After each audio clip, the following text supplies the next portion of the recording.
পূর্ব ঘোষিত ইসলামী মহাসম্মেলন থেকে ৯ দফা দাবির ঘোষণা করেছে ওলামা মাশায়েখ। কাকরাইল মসজিদ ও টঙ্গী ইজতেমা আলেমদের নেতৃত্বে পরিচালিত করা ও মাওলানা সাদকে বাংলাদেশে অবাঞ্ছিত ঘোষণার দাবিসহ ৯ দফা দাবি জানিয়েছেন তারা। ৫ নভেম্বর মঙ্গলবার রাজধানীর সরোয়ার্দী উদ্যানে আয়োজিত ইসলামী মহাসম্মেলনে সেই ৯ দফা দাবি পড়ে শোনানো হয়। এই দেশে কাওমি মাদ্রাসাগুলো দারুল উমুল দেওবন্দের অনুকরণে শতাব্দী কাল ধরে দ্বীনি শিক্ষা কার্যক্রম পরিচালনা করে আসছে। বিগত ফ্যাসিস্ট আওয়ামী লীগ সরকারের আমলে বিভিন্ন ব্যক্তি মহল নানাভাবে হয়রানি ও হস্তক্ষেপ করেছিল। ৫ আগস্ট গণ অভ্যুত্থানের পরও কাওমি মাদ্রাসাগুলোর উপর ওই ফ্যাসিস্ট সরকারের ঘাপটি মেরে থাকা একটি বিশেষ মহল সুকৌশলে হস্তক্ষেপের পায়তারা করে চলছে। আজ মহাসম্মেলন থেকে এ জাতীয় সকল হয়রানি ও হস্তক্ষেপ থেকে বিরত থাকার জোর দাবি জানিয়েছে মাশায়েখরা।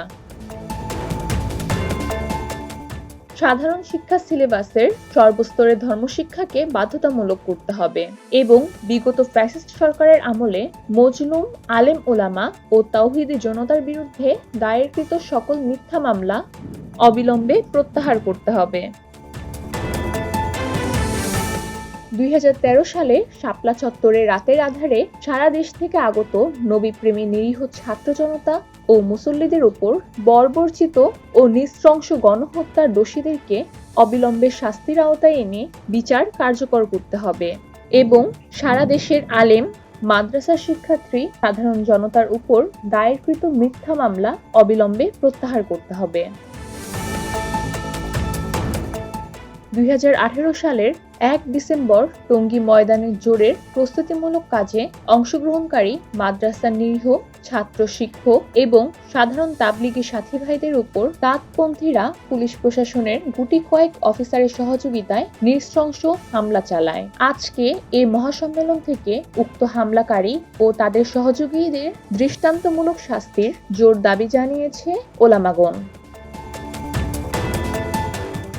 স্বঘোষিত আমির মাওলানা সাদ কোরআন সুন্নাহের ইসলামের বিষয়ে জামাতের স্বীকৃতি উসুল তথা নীতিমালা উপেক্ষা করে তথা নিজের মতের ভিত্তিতে পরিচালনা করার অপপ্রয়াস চালায়।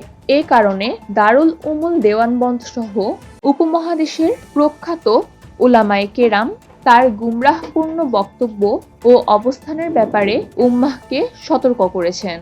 তাই ইতোপূর্বে বাংলাদেশের ধর্মপ্রাণ মুসলমান সাদ সাহেবকে বাংলাদেশে আসতে বাধা প্রদান করেছে। বিধায় বর্তমান সরকারের নিকট অদ্যকার মহাসম্মেলন থেকে জোর দাবি জানানো হচ্ছে যে কোনো অবস্থাতেই মাওলানা সাদকে বাংলাদেশে আসতে দেয়া যাবে না। ওলামায়ে কেরামের তত্ত্বাবধানে শুরাই নাজামে পরিচালিত বিশ্ব ইজতেমার এক পর্বে আয়োজনে করা অত্যন্ত দুরূহ ব্যাপার।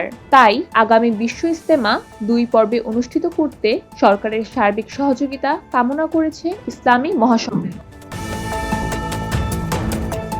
কাকরাইল মসজিদ ও টঙ্গী বিশ্ব ইজতেমার ময়দানের যাবতীয় কার্যক্রম উলামায়ে কেরামের তত্ত্বাবধানে শুরাই নাজেমে পরিচালিত হবে। উক্ত স্থানদ্বয়ে তাঁতপন্থীদের কোনো কার্যক্রমেই আসতে দেয়া চলবে না।